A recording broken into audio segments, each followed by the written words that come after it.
Hi, this is Samara, the Holistic Climber. I'm a climbing trainer, wellness coach, registered nurse, and NASM certified personal trainer.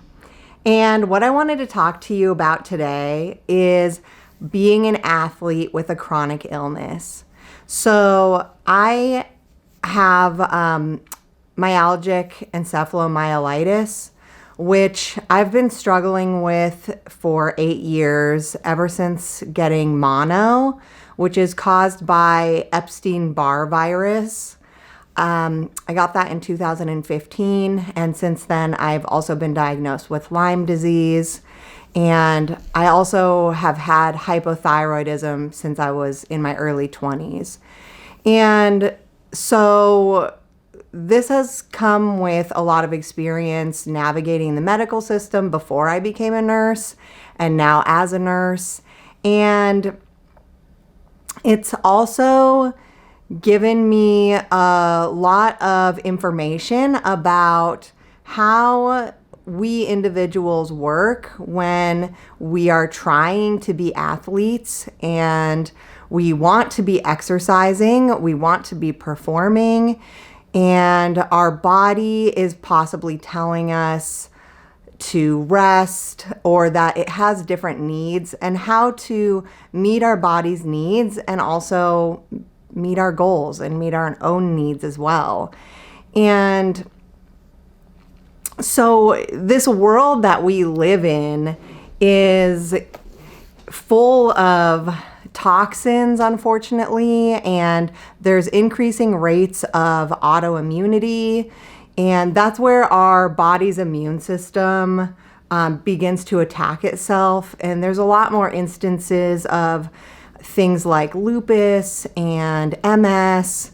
And as a hospice nurse, I also work as a hospice nurse currently.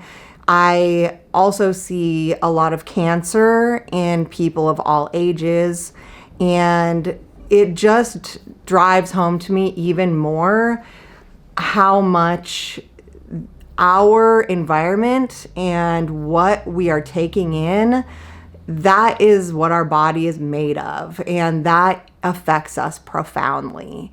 So the other things that affect us are things like endocrine disruptors. There's a lot more research coming out about that, where there's certain plastics and Teflon that actually mimic hormones in our body, and it confuses our body because it thinks that it's that hormone, but it's not.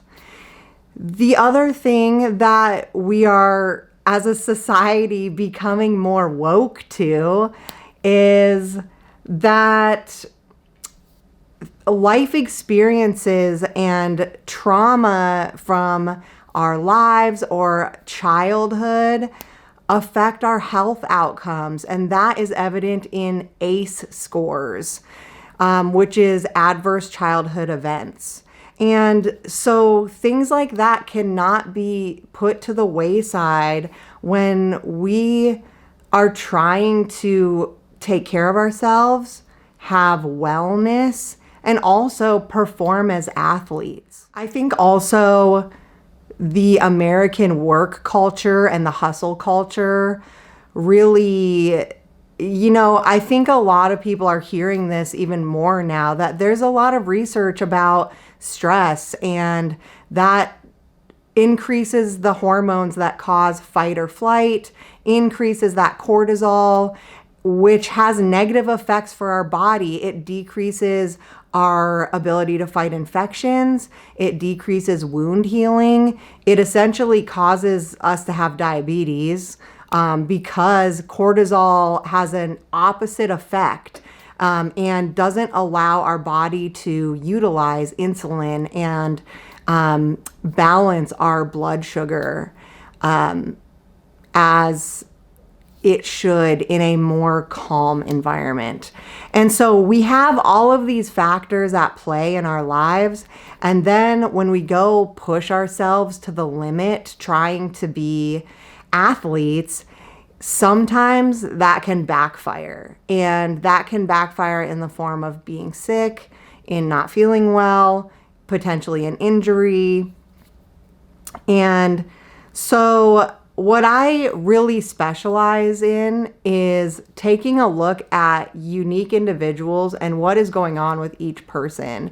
If you are not feeling well, if you don't feel like you have enough energy, and you want to reach goals and be an athlete, then there are a lot of tools that you can utilize from a lot of different facets in order to feel a lot more wellness. Also, if you're struggling to recover, that's another sign that your body may not be in homeostasis, or basically having a good balance of everything that you might need for your body to feel nourished and feel ready to perform at its best, for you to feel at your strongest. So not only do I focus on things like strength training and hangboarding and climbing skills, I also focus on the mind-body connection and things like breath work and really like nutrition and supporting your body in what it needs to be able to feel successful as an athlete. And even if you don't feel like an athlete, if you want to be an athlete, you can be an athlete. And I truly believe that. So to tell you a little bit about my personal story, I've always been an athletic person. And so I love to snowboard. I competed when I was a teenager. I love to play soccer. I absolutely love rock climbing. And rock climbing has taught me so much, and it's given me so much. So I'll have to create another video talking about why rock climbing is so amazing for us. I have really wanted to perform as a rock climber myself, and I've studied rock climbing performance extensively, and I want to be able to have my clients kicking ass out there and feeling amazing. And so I do specialize in customizing plans for individuals, and I do believe that we're all different and we need plans to be customized for ourselves. As much as group programs can be really amazing for that camaraderie and support, there can be downsides to the programming just not being right for anyone in that program if it's a cookie cutter program for that person. And so, for example, with my illness, it is believed to be related to malfunctioning mitochondria, which mitochondria are the little things in our cells that create energy. And if the mitochondria are dysfunctioning, I can't produce ATP like a normal person can, and a normal person.